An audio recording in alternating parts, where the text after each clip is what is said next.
Doom, doom, doom. Tales of The Fourfold Path. brought to you by Dungeons. and Dragons.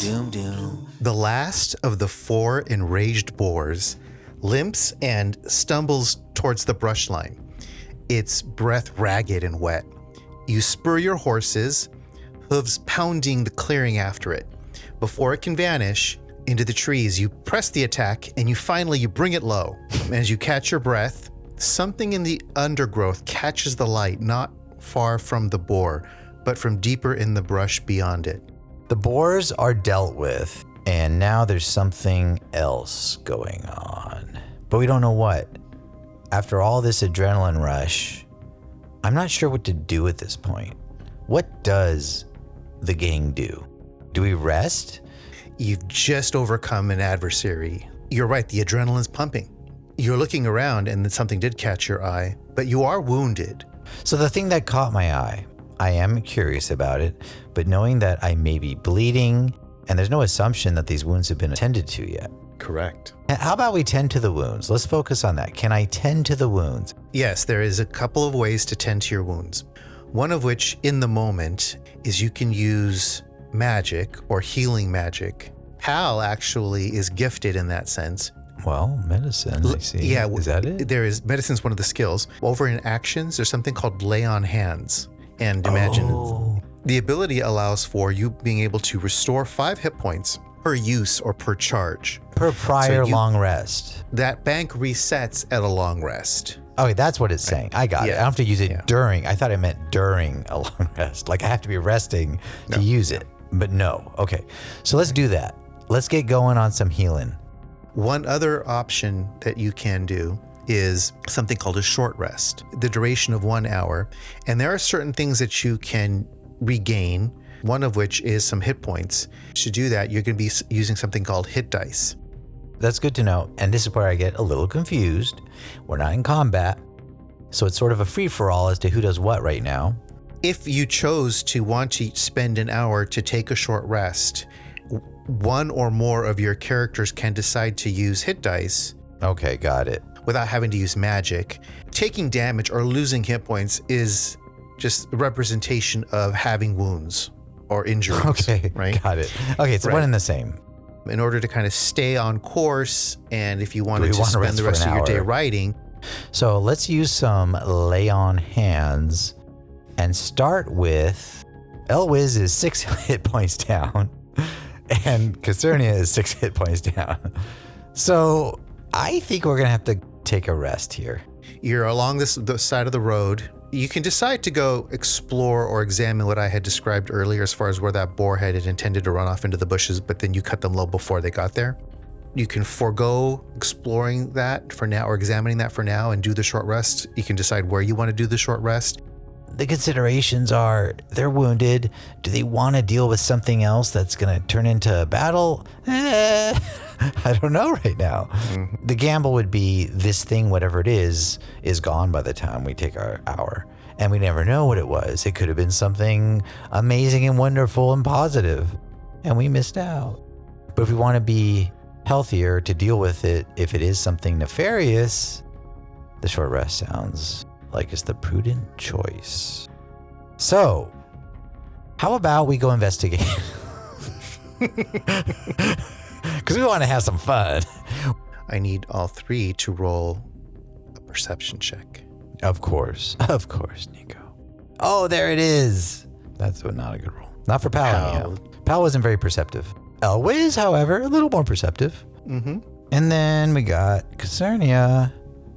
Wah, wah. Pal and Casernia are a little distracted, some from their wounds, head in the swivel, just making sure that there's not anything else that might come out and attack them. However, Elwiz, when I describe something that one particular character sees, it's up to you whether or not your intention is for all three to know immediately, or Okay. if they keep it to themselves. I didn't So find it's up anything here. It's a bust. Elwiz finds signs of an older struggle. There's scuffed dirt and some snapped branches, and you see some drag marks leading to a shallow hollow beneath a large leaning oak. There lies the scant remains of an unlucky traveler. A dagger is still sheathed and a small belt scabbard. You see a travel pack half torn open and one very mangled hand still clutching the haft of a shattered spear. Wow. The wounds on this body match the boar's tusks. Oh. Well, hey guys, it looks like we got a lot further than this fella. I don't see anything else going on right here. Why don't we keep moving forward? You can try to push the horses into the trees. It's a little tight, but you can. But you're still atop the horse and you're looking down. On some of the old wounds, dried blood, you see some of the same corruption that was afflicting the boars. You're talking about on that one that Elwes found? Yeah, Or the body. different ones? Oh, it's just still the same body. Okay. This is one body. Yeah. Their body has become decimated with whatever disease or affliction was cursing the boars. So there is definitely some concern about, are we going to start having a disease because we got impaled with tusks? Maybe that's a consideration. Or is this after you die? Well, I guess there's only a few ways to find out. That information I can relay to the team. Mm-hmm. There may be something that happens after you get attacked and killed by these boars. I don't know if we should wait and find out. Maybe I should heal you guys somewhat. I've seen a lot worse. And scene. Logic would tell us that there's a possibility if we don't do something about these wounds, we can keep going. Healing, it sounds like a very good option at this point, now that we've investigated. Or we can press our luck and keep going. Let's press our luck. I would love for the characters to dismount, stand around this, whatever it is now, person thing, not touching it, but looking curiously at I believe you said there was a dagger on them. A dagger, and there was a travel pack half torn open hanging off. Let's investigate that. I would like Casernia. I'm happy to go dig into that travel pack and see what kind of goodies there are. If you find some breath mints, give them to Elwes. So Casernia does carefully reach out, squatting, not touching any of the disgusting flesh or whatever's left, to open gently the travel pack and peer what's inside. As Casernia crouches down, leans forward, and is being very careful around what they're touching, you see half dangling off of its neck a tarnished pendant. You could tell it was once bright silver, now it's a little discolored. Something of value. Now they can all see this, or is it just Casernia who can see this? Casernia was able to see it. Okay, just her at this point. Yeah. So Casernia is mulling over the possibilities and decides to quickly reach out, grab it, and try to snatch it off. You're able to. There's a little bit of a tug, then the corpse pulls upwards away from the tree and kind of topples over it at her feet, Casernia's feet. Whoa, what just happened? She now has that pendant, and she still is curious about the pack. She kind of looks back as Elwes says something and just keeps going, just ignores him. So she's still curious to if the pack fell on the ground. It's tumbled over into the ground, and you're able to still flip the lid open. You find a couple things, actually. A whetstone. You also see a little coin purse. As you kind of move it aside, you hear the jingle of some coins in there. You do see a small silver disc engraved with a curved line tumbles out of the bag as well and onto the floor. You see a stoppered vial, small little vial. It's wrapped in dried lavender petals. And it's full of something, or no? Or we don't know because it's wrapped. You don't know yet. It smells nice. Let's see though. what else Lavender. is there. Last but not least, a small iron-bound journal. It's a little weather damaged. It's clasped shut. The other guys are aware, Pal and Elwes, of what Casernia is doing. Whether or not they can see all these little things is, who knows? They may have caught a glimpse. Casernia, she pockets the first thing, the pendant, which they didn't know about. So that's fun. And there's something that she can roll, Casernia can roll to see if she successfully pulls that off. Okay, let's do that. And that is... let me see Athletics? which one. That's a pretty athletic feat right there. I think it's either stealth or deception. Sleight of Double hand. check. Sleight of there's hand. a sleight of hand? Yeah. Perfect. That's the one. Yeah, baby. Here we go. Oh, and I'm that going to was determine bad. the. Okay. That was real bad roll. Casernia believes she was able to deftly pocket it in a way that Elwiz and Pal did not see. Elwiz and Pal did see. So it's up to you how you want Elwiz and Pal to react or not to seeing Casernia quickly, tuck this pendant away. Guys, listen. I saw what was on this, and I wanted to protect you from the nefarious nature of this pendant. You just need to trust me. Now that we can. Oh, go ahead. You showed us the other stuff there, and we can check it out. I'll roll with that for now. Mm-hmm. Now in D&D and roleplay situations like this, if you wanted to take it even further, to see if Casernia was successful at trying to deceive the other players, you could roll a deception check. We could do that here if you're interested. But they saw her do it. Yeah, but no, it wasn't so much. It was the other part that you said, which is I'm trying to protect you. If my bad. You talk about her story. Yeah. Okay. Yeah, exactly. I'm sorry. Yeah. I thought you meant like the deception aspect. I think this is more of a trust building exercise. Pal and Elwiz need to decide what they want to do with the information they just got individually. Elwiz is stewing on it. Pal is skeptical, but like whatever. Right now, I'm just sort of getting a feel for all this. And there's lots of other stuff with it. There's opportunities to have them discuss or try to understand the importance of those other objects there and whether or not they have desirable qualities or value to the characters. Are you cool with me talking amongst the characters for a little bit? Definitely. Or is it? Okay. Love that. And it can not only happen here sitting around this large oak and looking over this corpse, it can happen during the short rest. It's Okay, not just beautiful. all about binding wounds. Beautiful. It's about So let's do actually this. like sharpening Say no swords and This is perfect. They need to get healed. They found some cool stuff. Casernia decided not to lie about all of it, which is good. So let's take a short rest.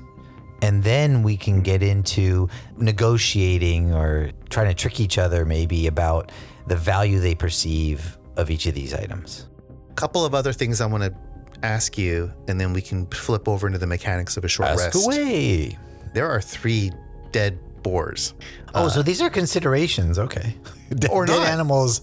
This is good because I'm going with what you're saying is the new thing and not really thinking about what we just did, I guess. What if other people come and see this stuff or other creatures? What would that cause? I think that's what you're alluding to is these boars are there and they represent something. And just like how we found this body, other creatures or people could find the boars and then decide what that means in terms of how they want to approach whatever they're doing. And if we're standing there, they may see us a certain way or not.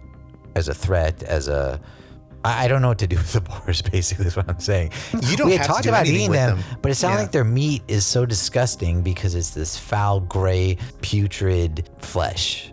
Hey, let's be good citizens and clean up after ourselves. Maybe that too. Okay, how about this? We want to look at these things and get a rest without anybody knowing where we are. Mm-hmm. So the best thing to do, we think, is to remove evidence of our combat. Why don't we go clean up the mess of boars so we can then rest? And so they go and they walk together. Casernia has the bag of items. They each go to a boar. I don't know how big they are. They decide to go, I guess it would be north, the brush and the trees. They go into it about 20 feet and they find a place where there's leaves and things in an area that they can all be together. They like to be able to just walk away from that back to where their horses are. Oh, we didn't tie up the horses. I'm assuming that the horses are still there after not tying them up. Let's backtrack. Let's say they tied them all to the tree. And assuming nothing else intervened, they walk back to their horses. They untie their horses, walk in the same direction they were going, where that body is, a little bit further to find an area that's secluded. They can then have their short rest. Excellent. You're able to hide them off into an area and then return back to where your horses were tied up. Okay. And you push in a little further and you do find a little clearing that you can take Okay. your short rest in. Nice.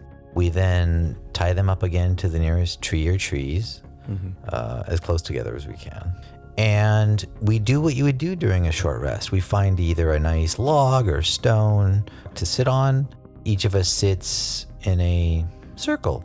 Casernia puts the bag down, pulls out the contents. How about we look at these, but first get some healing done? The conversation about stuff will happen after we do some sort of healing. A lay on hands, I'd like to try that. That does not require a roll. You're able to actually just dole out those points as you see fit. You just have to consume them on your character sheet. Each one of those boxes counts as a point. Okay, so this is going to be fun. I can give them to myself as Pal, right? Yes, you can. Yes. Okay, and I have 5. And Pal has 8 out of 12. She's doing the best still. So Pal says, yeah. You're looking pretty happy. Can I get me some of that? Okay, so now Pal's gonna roll.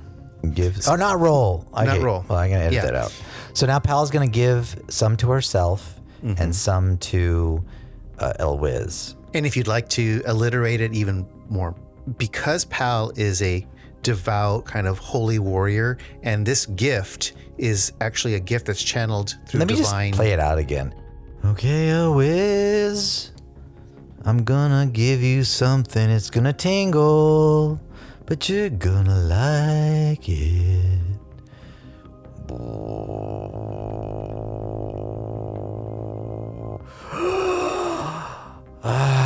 Yeah.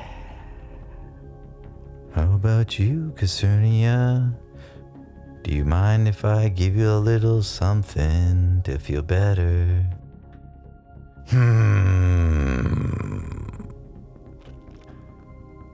Okay, just a little though. Here's a little bit for you.